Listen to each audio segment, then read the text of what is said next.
concentrate, when you focus your beam, your X-ray beam or electron beam to burn the tumor, you are also going to affect the healthy tissue in front.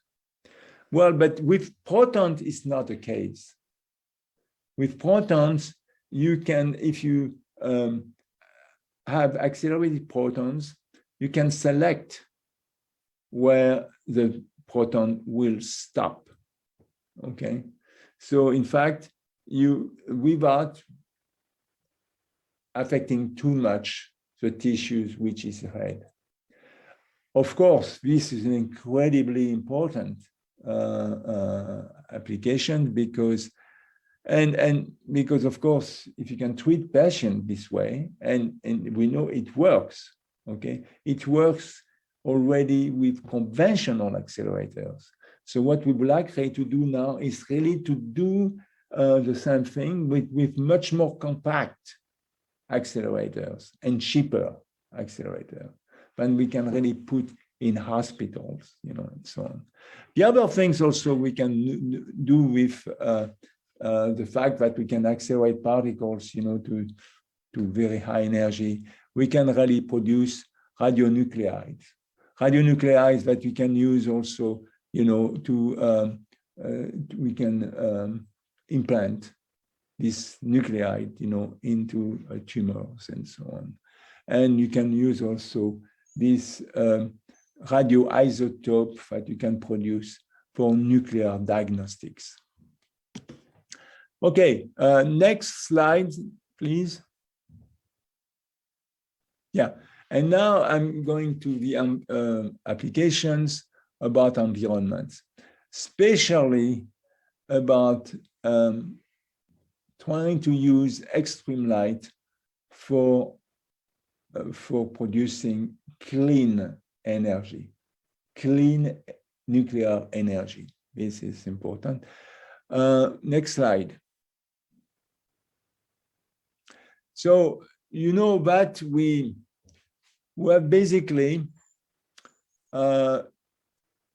when we are producing with nuclear power, okay, let's say we are using uranium, you know, as materials.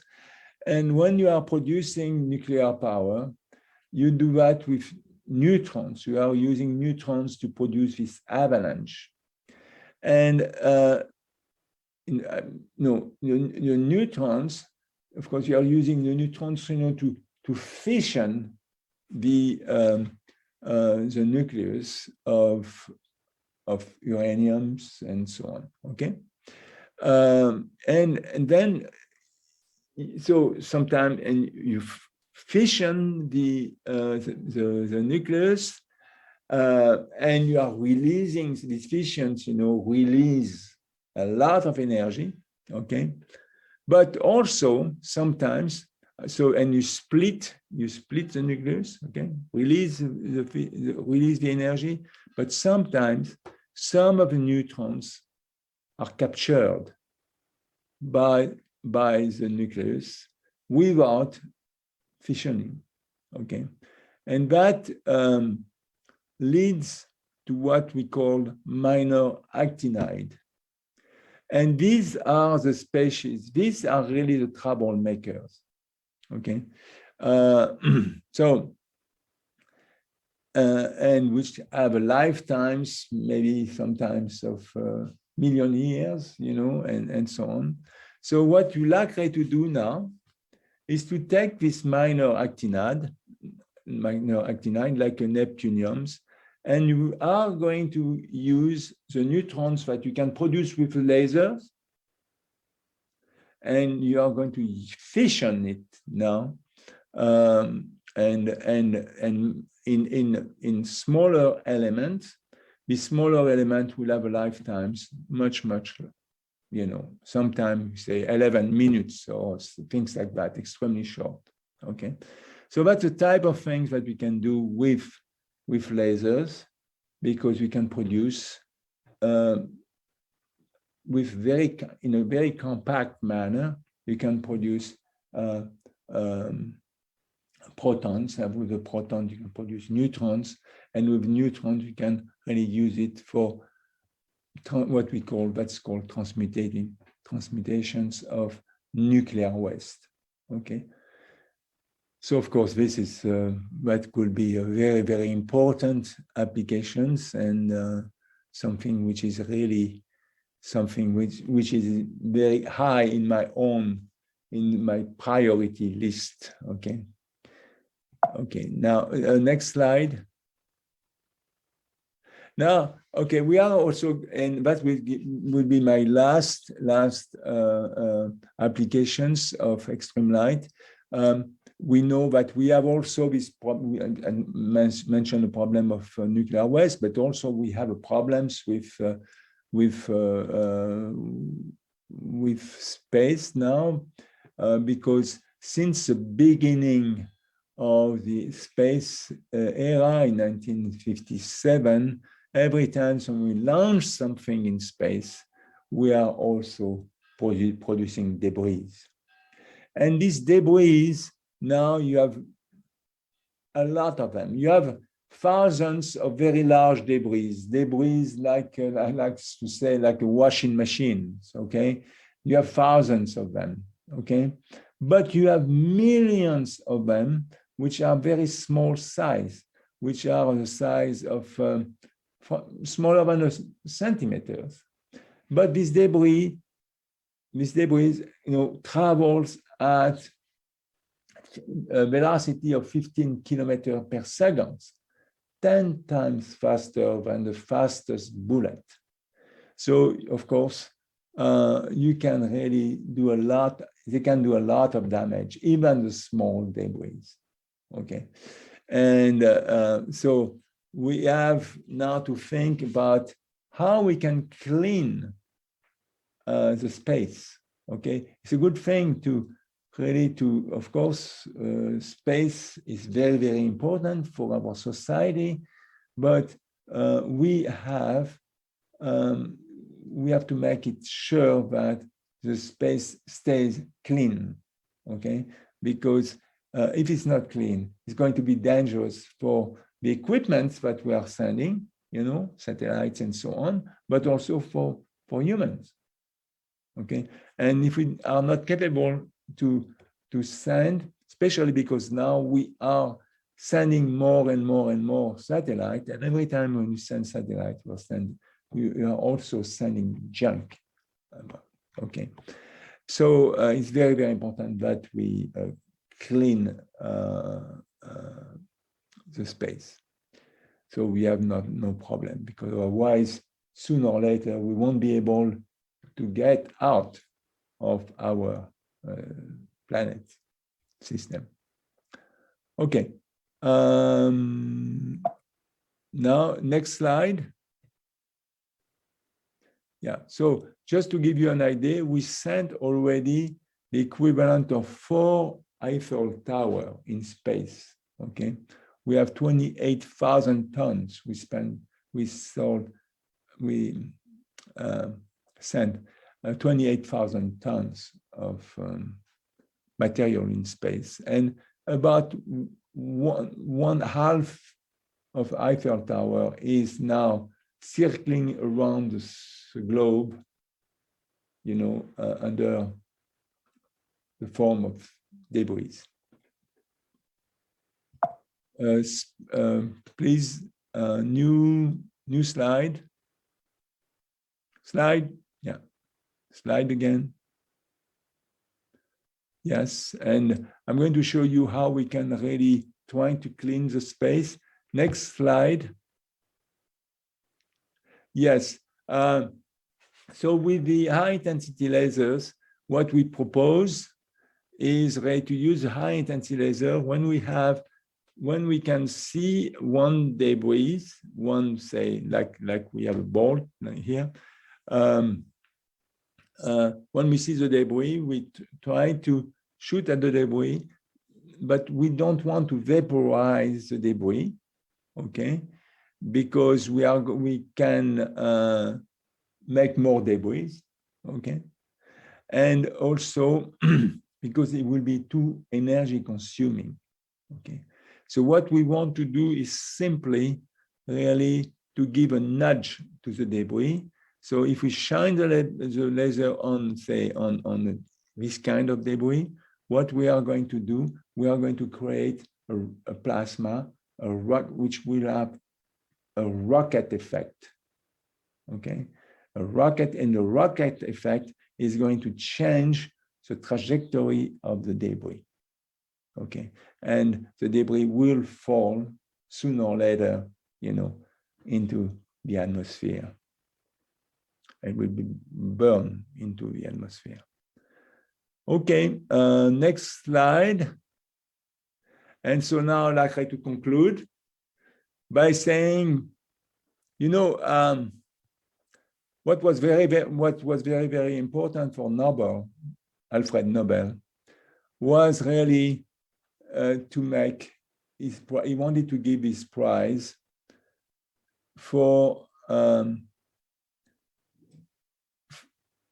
invention, which brought the greatest benefit to humankind, okay? And so what I think I described it to you was the extreme light and its applications. And you can see that the application is absolutely numerous application, huge amount, and a lot of them could really benefit humankind. Okay, next slide. Now, what I'd like to do, and I would like also to say one thing, is I think with extreme light, we will, the best is yet to come. We don't see the end of it. And now I'd like to go to show you a few things. It's about the Nobel Prize. Next slide. So yeah, so you receive the Nobel Prize December the 10th, you know, exactly of each year, December the 10th, you have the Nobel Prize ceremony, okay, because Nobel was the death anniversary of Nobel was December the 10th. So, and of course, this was a really very prestigious event. Next slide. So, you know, we have this phenomenal ceremony, banquet, and so on. And here, for instance, I'm sitting next to the Queen, okay? Donna Strickland was, because she's a woman, and so on, was sitting next to the King, and so on. And we had this fabulous receptions, dinner. And next slide. Yes, I was also next to the Princess Sophia. So I was, the Queen was on the left and Princess Sophia was on the right. But so that was a lot of glamour and so on. But I have to say that the most, I will say, emotional moment is the next slide. Can I have the next slide? Yes, it is this one.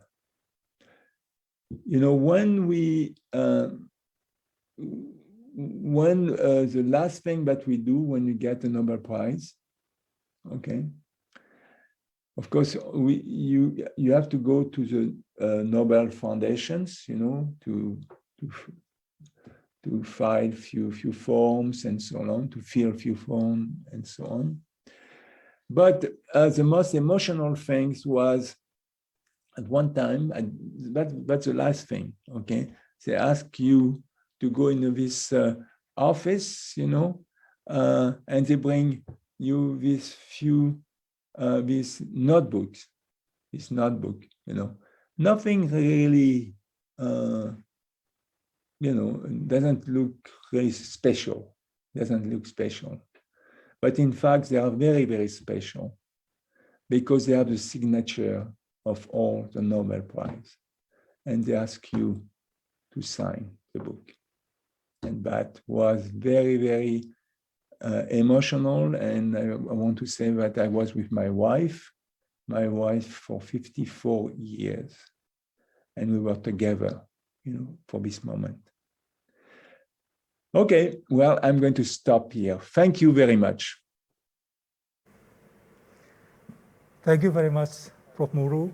I think we can give applause virtually, of course. If anyone want to, you can clap from your homes. But of course, it was. I was actually impressed with the last slide. I can catch that emotion that you express within that room, where you look at. I think before you sign it, you see all the signatures, isn't it? Absolutely. Yeah. Yeah. Everybody. No, yeah. Yes, absolutely. And that really make you really humble. Yeah. Very impressive. Yeah. It's like you know, the whole. Well, these are all the history of people who made impact to the civilization, to the community, to the world. Yeah. You know. Yeah, it's 15 minutes, when you have about 15 minutes to glance at the book, you know, because there's so much to see. I mean, you, of course, as you said, you see all the steps. Correct. That has been made by the civilizations. Yes. Very impressive, very, of course, I think you should be very proud of yourself, to be proud of the humanity, how it achieved the progress of the civilization in the world, and how people are contributing to the best of mankind. I think that is very, of course, very touching, very impressive. So thank you, Professor Muru. We have a couple of questions here, Professor. Yes. From our students. I'd like to get into our students before we go to the audience at the Zoom meeting. There is one student asking for Christos Yesua, his name, and he asked, Professor, did you also do a research on quantum physics? And if you did, could you give a short explanation on that matter? So I think it is from a physics student, I presume. He has passion in quantum physics. Yes. In fact, not really. I mean, yes and no, okay? We do, of course, quantum, you know. It's like when we speak, right? I mean, we do prose every time when we speak. In physics, we do quantums like this also.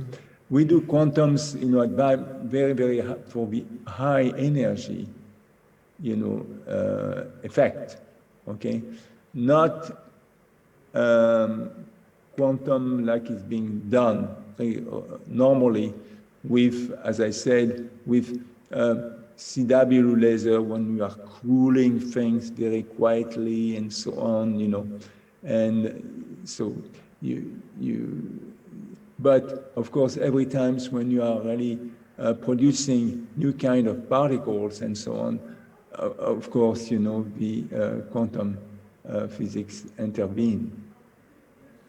Yeah, it's at a different degree of energy. Okay, it's not at pico electron volt, but it's more like at mega giga electron volt and so on. Yeah. Okay. So next question, Prof. Muru, is from Ganedra Wirata, and he has some comment, I think also. Listening to your explanation about extreme light, I couldn't stop myself from worrying about the possibility of someone weaponizing your work. What if that happens? I think that is also one of the part where Nobel have that issue before. So this is also the common question also, I think. Yeah. You know, on this, because, you know, of course, I'm asked this question, you know, all the time. And because with this phenomenal power, you know, you cannot resist to ask this question. But it turns out that this power is very, very special. You know, if you want really to harm something, usually you need to have a lot of energy. Let's suppose that you want to shoot down something, you know, you want to, you know, it takes energy, okay? But in our case, what we do is we are producing a large extreme power, but with a small amount of energy. Okay, you have to realize this. As I said, you have 1 joule. What is 1 joule? 1 joule is nothing, right? It takes, for breakfast this morning, you had millions of joules for breakfast, okay?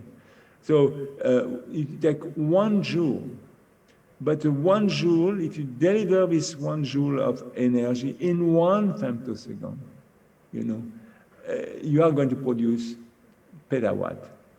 But this petawatt is not going to destroy things.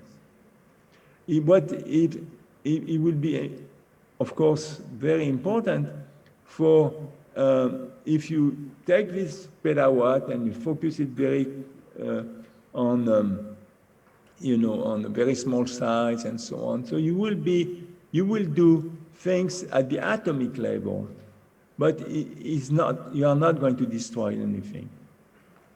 Okay. You don't have the energy to destroy. Yeah. So the essence is the size matters in this case. Yeah. For example, you are going to accelerate particles, to phenomenal, to the speed of light, in a femtosecond, which means you are going to have accelerations at the 10 to the 25 G, okay, acceleration, incredible, but it's going to be only on few particles. Yeah. So now the third question from the student before I go to the audience in the Zoom meeting. It's from William Hilmy. Good afternoon, sir. What a nice masterclass. I'm William from Faculty of Mathematics and Natural Science. Okay, I would like to ask, what do you think about the future of laser and electrical engineering? Okay. Laser and electrical engineering are closely matched. Okay? In fact, when you are talking about electrical engineering, I think a lot about my dad, because my dad was an electrical engineer. And it's because, he taught me a lot when I was young, we were always talking about speed of light.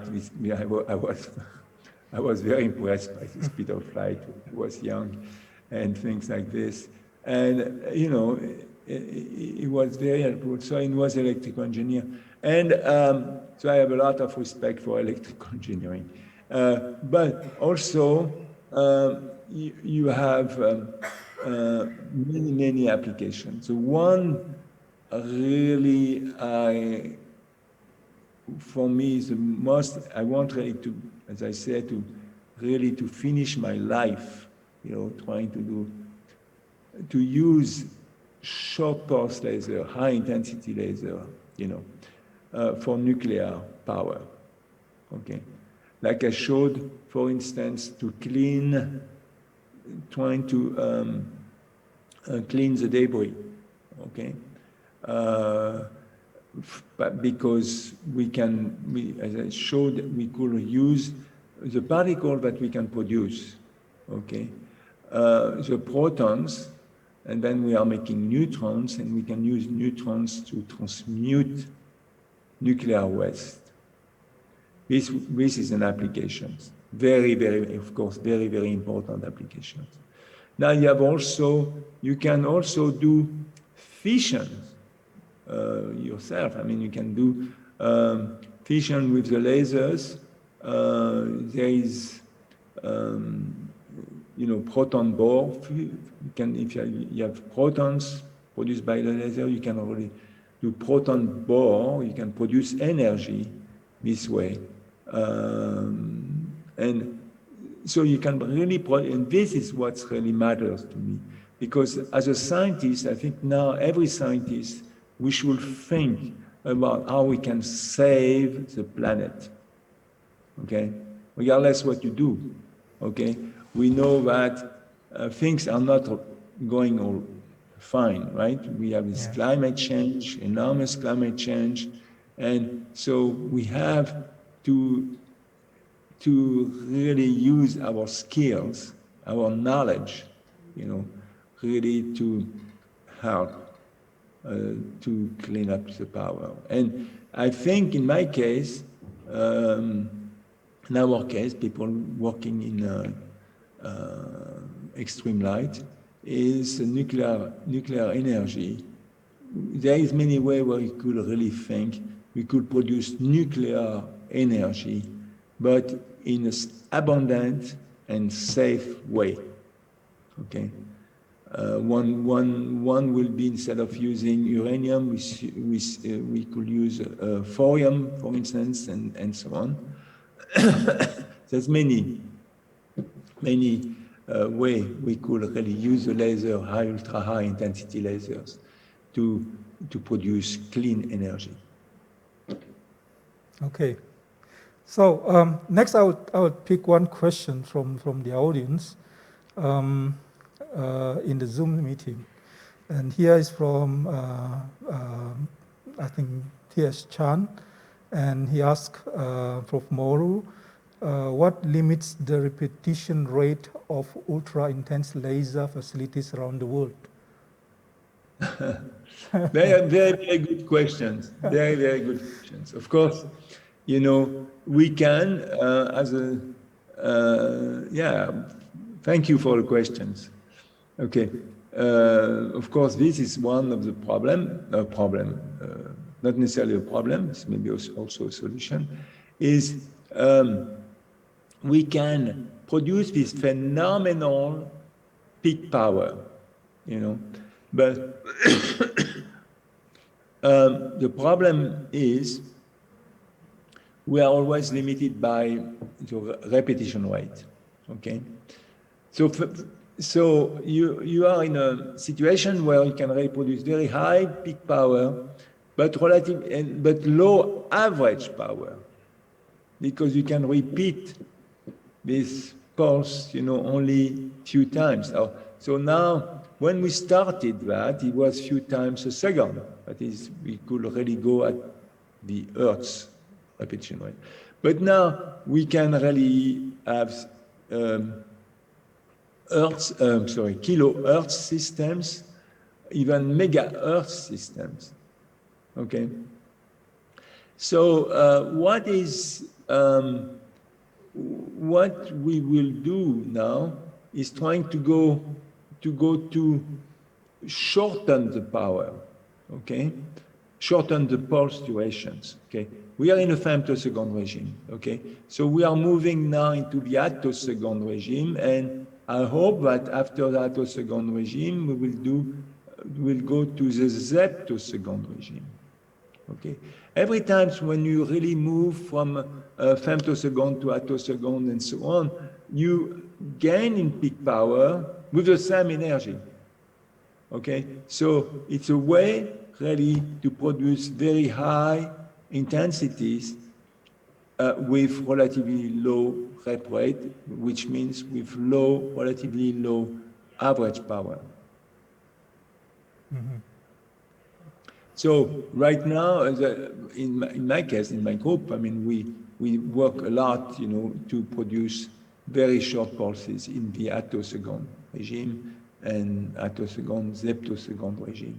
And what is nice also when you do that, you don't stay in the visible, but you move into the X-ray regime, which is also a very good thing. Thank you.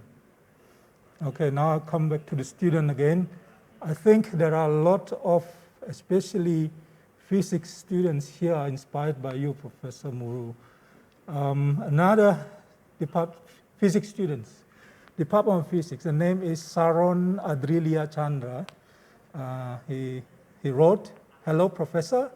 I'm Sharon from Department of Physics. Thanks very much for the amazing lecture. I have a question. How is the CPA technique applied to the study of extra-dimensional physics?" That's the question. Is that means that astronomy or something that's huge?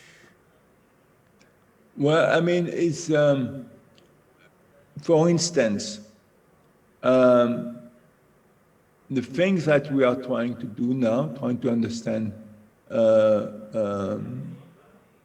maybe something which is close to what the student here wants, is something with the study of black holes, for instance, cosmology, okay, where we can produce very high, and this is related to what I said, we can produce very high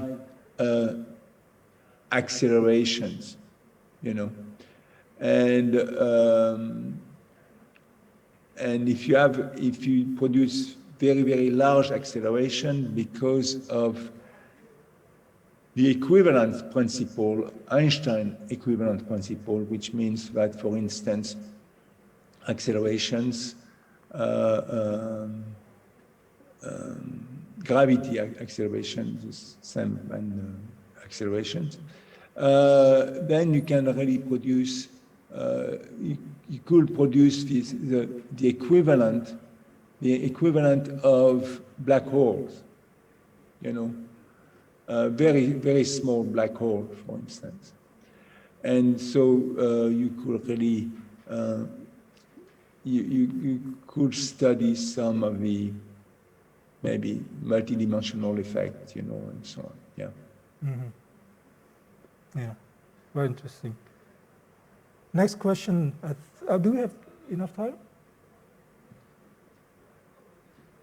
So we still have a couple of minutes. So the next question is from, okay, the name Sakila. Good afternoon, sir. I would like to ask, since the ideal future of light research would to eventually be able to materialize light, what are the possible applications? This is an interesting question because you mentioned how lights can be materialized. So what are the possible applications in this case? Well, I mean, the first application is try to understand light. Okay, and trying to understand light and trying to understand the vacuum, the quantum vacuum. And you know, I mean, you do that, how do you do that? It's like a high energy physicist, when you want to try to understand something, you break it, right? What high energy physicists are doing, okay? And when we will will be in what we call the Schwinger regime, but we will have the intensity which is capable of really breaking down the vacuum, okay? C'est-à-dire the photons will become matter, I mean, will break into electrons and positrons. All this has never been done, you know, with light, okay? And we may certainly we may find some very exciting discovery or application. Yeah. So there are lots of rooms of applications for maybe inventions in this area actually. Oh, absolutely. And I'm coming back again to the fact that now, and that's the reason why we are pushing to get shorter and shorter pulses. Because if we get shorter and shorter pulses, then it's very easy to get higher and higher peak power. But at the same time, you shift from the visible regime to the X-ray, gamma ray regime. So you have bursts of light now, of X-ray light or gamma ray light, very intense. And this also, but there's a lot, my colleagues, you know, doing cosmology and so on, you know, will be crazy about this, you know. So that's a very important future, Yeah. I tell you. Sure, definitely. And the idea is really to do cosmology, and in the laboratory, Oh, Yeah. okay. Yeah, yeah. I think it is very interesting for many of physics students. I mean, with this implementation with lasers, especially as a very short wave laser, it is of course very important for new discoveries. And one question which is coming from a student, interesting question. May I see the name first? Okay. His name is Theodorus Panjaitan. Theodorus, thank you. This is more on your motivation, so how you can motivate them too. The question is, what was the drive of your discovery? Was it curiosity or the feeling of wanting to have humankind, or both, or anything else that you can Well, share? I mean, first it's curiosity, okay? It's just, I cannot resist, trying to understand things, okay? Of course, when you start, you are students, and so on, so you ask yourself a lot of questions. But then, of course, all the questions you are asking yourself is very difficult for you to give an answer.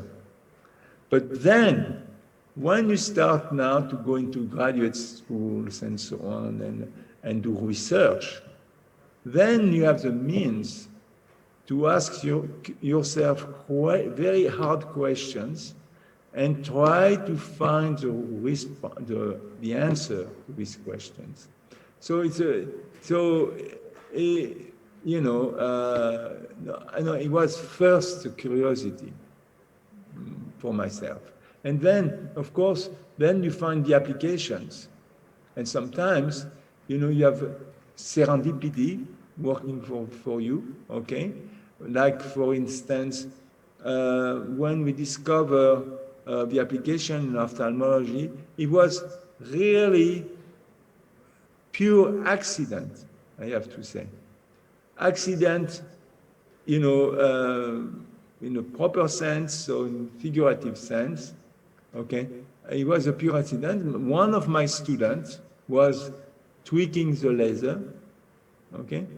And as he was tweaking the laser, he got the laser in his eye, okay? And at that time, the femtosecond laser was a very new kind of lasers. So we took the students to the hospital, and he was examined by the ophthalmologist, and the ophthalmologist was amazed. And he said, my student was lying, on the chair as he was examined, and the surgeon, he was an intern student, intern in medicine, right? And he said, I'm amazed. And the student said, what are you amazed by? He said, because you got this laser in your eyes, in your retina, but the damage is perfect. Oh. Because it was very clean, So, normally lasers were used in ophthalmology, but they were long pulse laser, nanosecond pulses. So they make craters, not this perfect, removal of materials, you don't hit the surroundings, you just hit only the very minute amount of matter that you care of. And that, it was immediately at the University of Michigan, they had the idea, they pushed us really to go into these directions. And so it was a serendipity, it was an accident. I was a physicist.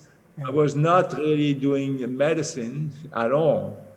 And I became very involved after ophthalmology, with ophthalmology, of course. But these kind of things that happen to you sometimes. Yeah, interesting. Yeah. Interesting story, Prof. Muru. I mean, like, this is what we call it. Maybe it's an incident, maybe it is just a coincidence, but it has we call that serendipity. Yeah. Serenity, yes. Yeah. Serendipity. Yeah. Wow. Very interesting story. But a lot of discovery were made this way, right? Mm-hmm. Yeah. Yeah. It doesn't mean that you have to do stupid things to get. Definitely. And in this case, an accident that introduces new applications. Yeah, because I was at when this accident came at the University of Michigan. Of course, it was not taken lightly. It was not taken lightly. Yeah. It was. You had a commission to examine what happened and so on. And as we were discussing with the committee, which were investigating the case of this accident, then the president of the university realized that he was an engineer, physicist, engineer. He realized how important it could be. He understood that it could have a big application for the eye surgery. Mm-hmm. So he said, okay, we are not going to close your lab, but we are going to give you more money so you can study this effect. Yeah. Wow. Now the time is about, in Indonesia is 4:40. We have been, I think you have been talking for how long? Almost 1.5, maybe almost 2 hours. Mm-hmm. It's very, very interesting. I think lots of students are inspired. Many questions that I see here, and also in the audience in the Zoom meeting are also very, very appreciative. I can't actually read out all the questions, but probably you could also look at all these chats that are getting into the Zoom session. It was very amazing presentation, Prof. Muru. Mm-hmm. I think the most important thing now is that the students, I think, have very great impression about what have to be done for humankind. So mm-hmm. to solve the problems in the world, I mean, like, it is not something that is a utopia for us that has the ability to get into an academic atmosphere, to be able to do research, to join all these scientific activities. Any one of us can contribute and can do something to solve the problems. And you are one of the role models. I think with your presence here in Universitas Indonesia, I'm sure for this year's students, most of all the students here are well inspired, I can presume that. And of course, with this condition, the pandemic condition, where many of us are staying at home, we are, of course, keen to study, to maybe go to university. Maybe we have to do online. I know that last year, all the students are starting from home. None of them are going to university. Many of them do not know what campus life is yet. It's like home. It's like the same as what's staying at home. But I think the world also is going to change. And the important thing is that to be inspired and to know that we can do what we can do. And in this world, I think one of the contributors, one of the very significant contributor to our global society is you.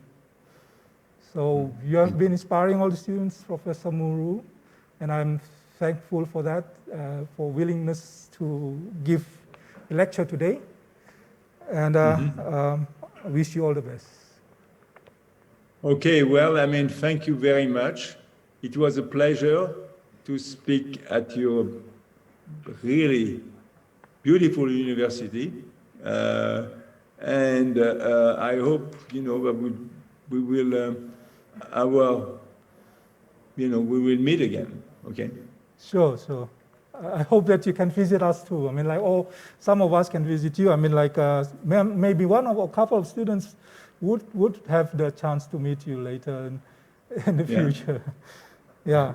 And of course, before this, Professor Muru, we also managed to gather about 400 scientists and researchers in Indonesia and some from also globally around the world to discuss about the laser applications. And I think some of the audience in the Zoom meeting, they are also attending the event or the seminar to discuss about laser.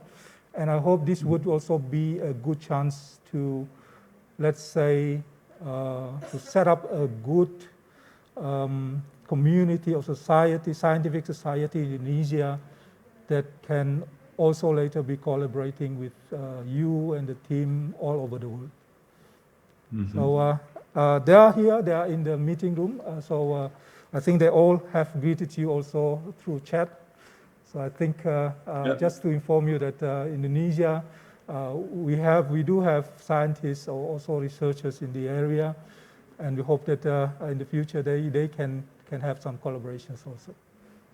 Yes. Okay. Okay, thank you very much. Thank you very much. Last statement or some closing statement from Muru? For me? Yeah. Do you have closing statement? Yes. Well, as I said, you know, I think I'm really always glad to go to a new university that I was not. Of course, I didn't know about. I mean, I knew about the university, but I didn't know well. But now I know much better, and I would like to know much more now, because I think the reception was very good, and I was really pleased to speak to this. And I saw the first I mean, all the presentations, you know, I would say the commercial kind of things, you know, what you have before shows that, you know, this university is really prestigious. You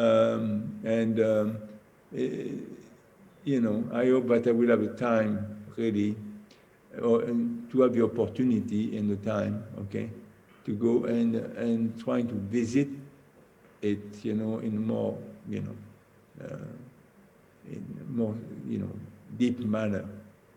Yeah.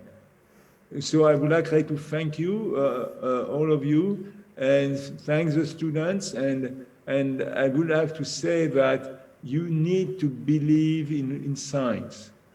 I mean, we can see that now with coronavirus and so on, but there is people who are really still really wondering what science is, and it's not being interpreted in the right manner. And it's very sad sometimes to see that, okay?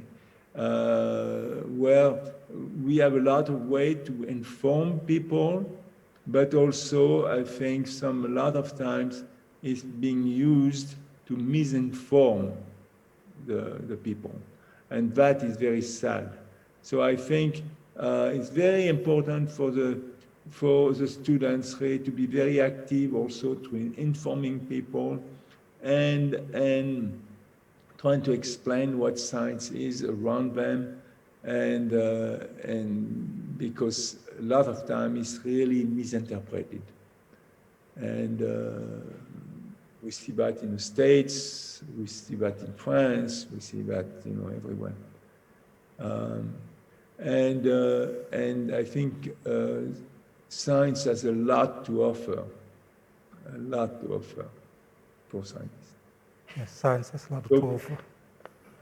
So thank you very much. Thank you, Professor Muru. All the audience here are clapping for you. On behalf of Universitas Indonesia, I send my highest gratitude to you, Professor Muru, for your very generous lecture, very impressive, very motivating, very inspiring to us all in Indonesia.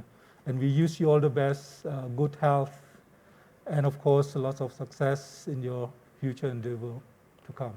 Thank you very much, Prof. Muru. Thank you. Thank you. Au revoir. Right. Very good.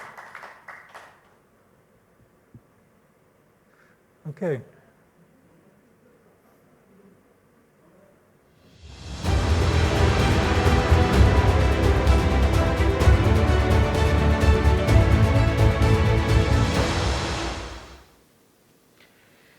Baik, kami ucapkan terima kasih kepada Bapak Asta Eka Dianto, Director for Center for Independent Learning Universitas Indonesia, yang telah memandu masterclass dengan Profesor Gerard Moro, pemenang Nobel Laureate Fisika. Luar biasa tadi kalau kita mendengarkan penjelasan dari Prof. Gerard terkait dengan inovasi, kemudian juga penelitian secara global, dan ini mudah-mudahan bisa menumbuhkan semangat para mahasiswa baru untuk menjadi peneliti-peneliti berikutnya. Betul ya, sekali, Sastia? Semangatnya sangat terlihat lah di Mas Iya. Saska ya. Bahkan Banyak pertanyaan-pertanyaan sekali yang masuk juga sangat bagus sekali ya, Betul, Sastia. Bahkan betul. tadi ada dari Fakultas Fisika dan sebagainya itu sendiri ya. Betul sekali, dan Reska, setelah ini kita akan kembali mengajak teman-teman mahasiswa untuk mengisi assessment virtual formulir seperti kemarin, dan kami ingin menginformasikan juga untuk talk show yang tadi sempat tertunda akan kami lanjutkan di besok hari. Jadi tidak perlu khawatir gitu ya. Iya. Masih ada waktu esok akan menghadirkan dengan narasumber-narasumber menarik lainnya ya. Betul sekali. Baik, ini saatnya kita mengajak kepada seluruh mahasiswa baru Universitas Indonesia untuk mengikuti assessment test ya. Iya, Dan betul. seperti biasa, seperti kemarin harus segera mengisi link yang sudah tertera di layar Anda atau yang sudah ada pada Anda sendiri. Jadi silakan saja Anda untuk mengisi segera karena ini merupakan syarat untuk mendapatkan jaket kuning. Dan waktu pengisian selama 30 menit Iya. dimulai dari sekarang. Bermimpi memiliki uang 1 miliar di masa pensiunmu, sekaligus memberikan sumbangsi untuk alma mater. Yuk, mulai berinvestasi di reksadana aja.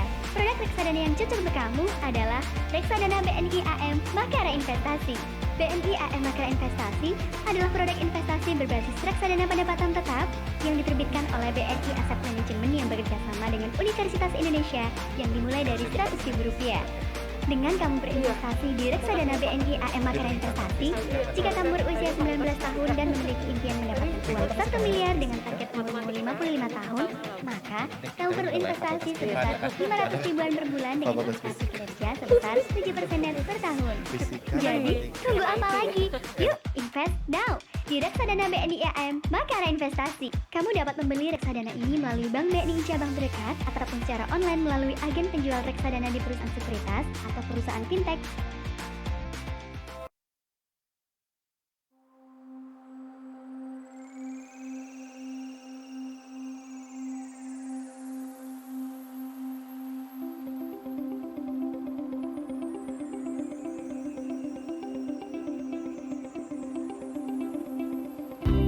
Menghadapi berbagai rintangan, jangan kau berlari. Melewati hari-hari yang kau lalui sendiri. Masalahmu takkan padamkan semangatmu. Bangkit berdiri, kejar arti yang kau tuju. Capaianmu bukti dari perjalananmu. Mengarungi alur hidup yang tak menentu. Bersama tunjukkan mahakarya, mengemban nama putra putri bangsa. Gelora semangat Nusantara di Universitas Indonesia. Maju bersama kampus merdeka di Universitas Indonesia. Bangun masa depan bangsa Indonesia jaya. Kita tuntut ilmu dan berkarya di Universitas Indonesia. Bangun semangat baru di Universitas Indonesia. Maju bersama kampus merdeka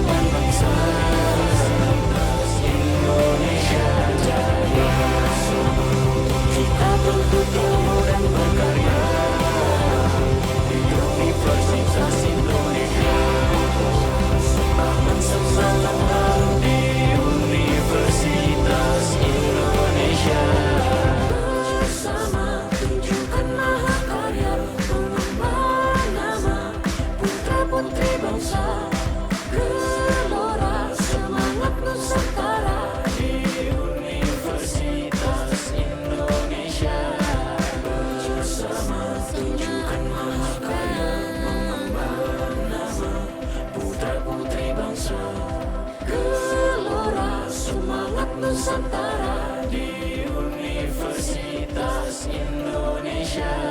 Bersama tunjukkan mahakarya, mengemban nama putra-putri bangsa. Gelora semangat Nusantara di Universitas Indonesia.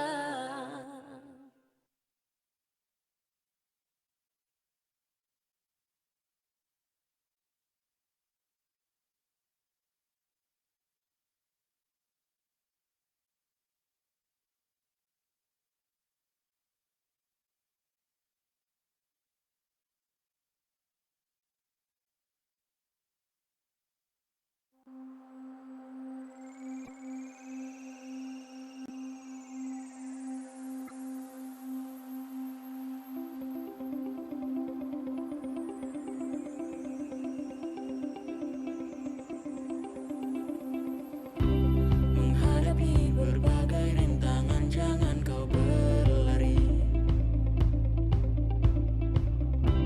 Melewati hari-hari yang kau lalui sendiri. Masalahmu takkan padamkan semangatmu. Bangkit berdiri, kejar arti yang kau tuju. Capaianmu bukti dari perjalananmu. Mengarungi alur hidup yang tak menentu. Bersama tunjukkan mahakarya, mengemban nama putra-putri bangsa. Gelora semangat Nusantara di Universitas Indonesia. Maju bersama kampus merdeka di Universitas Indonesia. Bangun masa depan bangsa Indonesia jaya. Kita tuntut ilmu dan berkarya di Universitas Indonesia. Bangun semangat baru di Universitas Indonesia. Maju bersama kampus merdeka di Universitas Indonesia. Bangun masa depan bangsa Indonesia jaya. Kita tuntut ilmu dan berkarya di Universitas Indonesia. Bangun semangat baru di Universitas Indonesia. Bersama tunjukkan mahakarya, mengemban nama putra-putri bangsa. Gelora semangat Nusantara di Universitas Indonesia. Bersama tunjukkan mahakarya, mengemban nama putra-putri bangsa. Gelora semangat Nusantara di Universitas Indonesia. Bersama tunjukkan mahakarya, mengemban nama putra-putri bangsa. Gelora semangat Nusantara di Universitas Indonesia.